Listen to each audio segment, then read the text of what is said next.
papayagan gano'n kasi pag minumura tayo, nagkakadawan ito kung sa po ako. Nabalitaan ko, minumura daw kayo nila. Ngayon, sabi ko nga, huwag kayo papayag. Actually kami yung mga lumalapas sa gobyerno. Ang paano ng kaso, di kasi yan, di ka ukunan yan. For sure, mahahakot. Sir, yung mga ganito na nasa sidewalk, kumbiskado? Actually, it's not sidewalk, it's Opo. along the road. Ayun, makasama. At ito, parang government, sir, no? Control area, no? Ayan, kukumpiskahin po yan. Pero may magandang ano po dyan, ha? Dahil ito ay dinodonate sa may EDSA. Ito ay napapakinabangan din sa EDSA, mga kasama.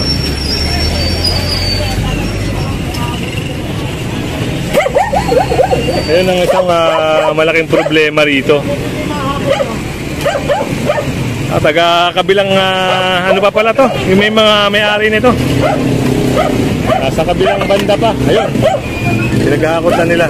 Pero kukumpiskahin kung ano yung mahahakot ng MMDA. Yun po, kung ano yung maitatabi pa nila, okay din. May sasoli naman sa kanila.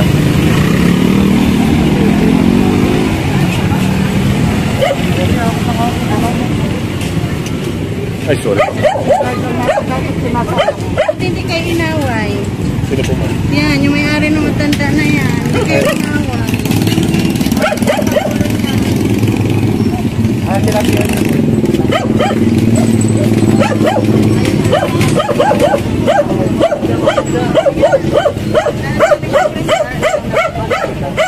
Ayun, sinabihan na pala ng mga taga-barangay itong problema rito, pero binabaliwala sila.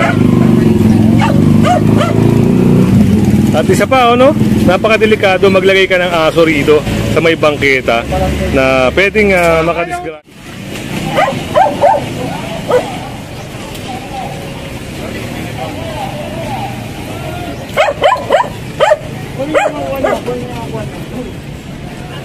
At ito yung mga trapal nila rito, yun.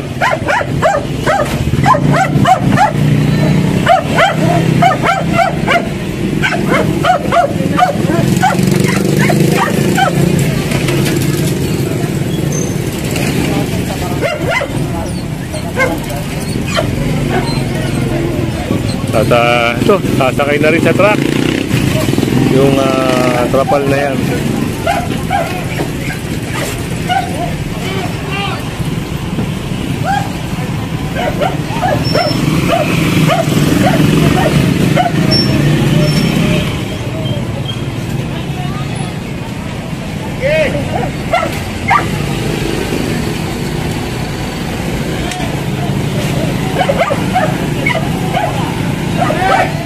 Mga kasama nakatabi na sa akin, kaya sakay na lang ng sakay ang mga team ni Sir Richard, no? Lahat ng nandito sasakayan.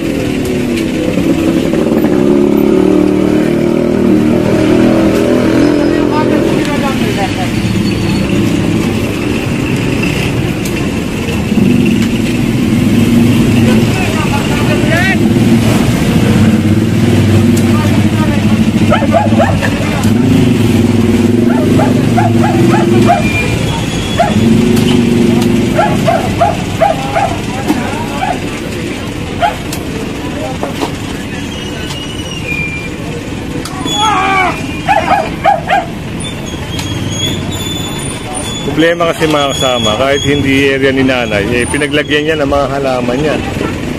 At bukod doon, nareklamo na pala siya, pero hindi niya intindi yung taga-barangay. Kaya ito, MMDA na po ang umaksyon para sa reklamo ng mga residente rito. Kasi bukod doon sa delikadong aso, ito yung parang reklamo ng mga residente.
Yan sa mga nakakapanood ng video natin, no?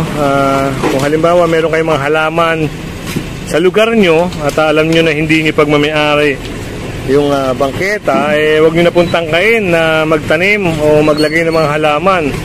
Gawa ng pag halimbawa po nareklamo kayo at na-report kayo sa MMDA, sigurado po mapupuntahan po yung lugar na yan. At doon naman po sa gusto magreklamo, mag-complain, no? Tawag lang po kayo sa hotline ng MMDA at mag-email po kayo para naman na malinis yung nirereklamong lugar nyo. So yan, at kung hindi ka pa nakasubscribe, syempre pasubscribe na lang po si Kuya Goods. At syempre wag nyo nang kalimutan i-share yan, yung mga video natin. Ang ganda na mga kasama, no? Parang lumuwag tignan. Kasi kanina parang masukal na no? Parang masukal na yung lugar, yung harapan. Ayan, kaya ito, napakaganda na tignan. Ngayon, ng mga taga-barangay, sila na yung magme-maintain dito mga kasama. Kailangan i-maintain nila ito.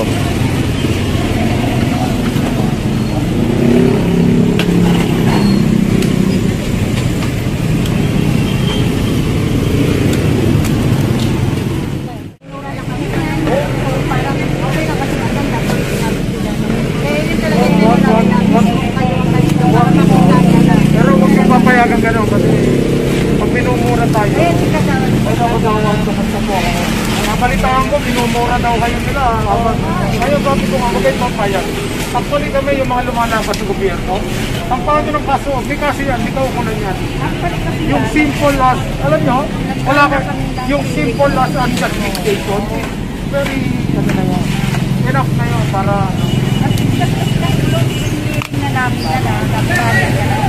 salamat, oh. Yan na natin meeting.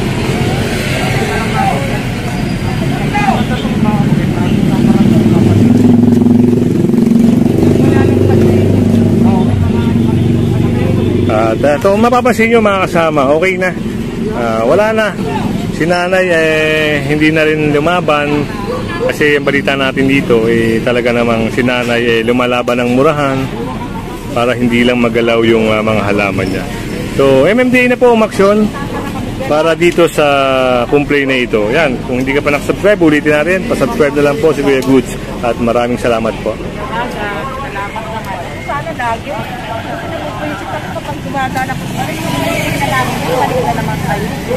Para ma-maintain ang laki kasi ng Metro Manila eh. Hindi na rin pwedeng bumalik ng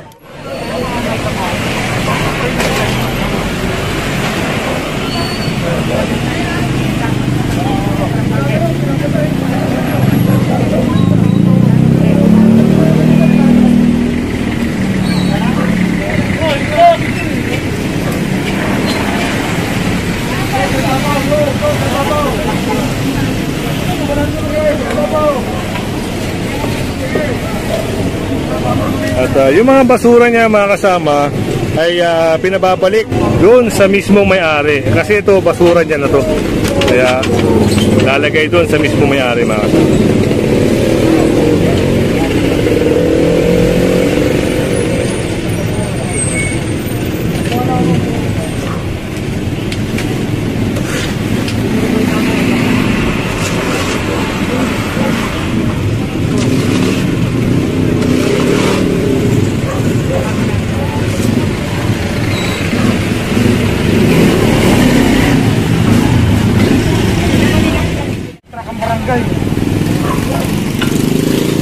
Buksan natin dito is karsada.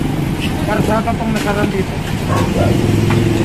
Not the spot walk, it's the road itself. Actually, it's the road itself. Ito, kalsada na po ito. Pero nyo, ganito kalaki, ganito ka anong spasyong na-okupa ni nanay mga kasama. Kaya yun. Si nanay, kinukuha pa rin yung ibang paso niya, no? So yun, okay na mga kasama, clear na, mission accomplished para dito sa complaint nito. At tignan natin kung ano pa yung susunod na aganapan.